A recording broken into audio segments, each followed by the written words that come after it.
Alright, radiator support is in place, and we've used some sheet metal screws to hold everything in place so I can get the welder out, and we'll tack weld shit in.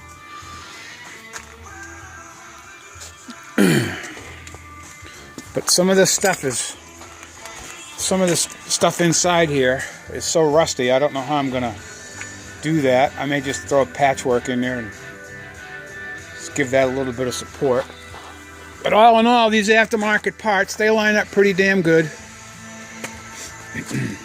So if you plan on doing this to your truck, have fun. I know we're having a blast. See, I'm already bloody in a couple of places. Had to pop rivet this together. That fell apart. But you can see, good old New England. Yay! Later.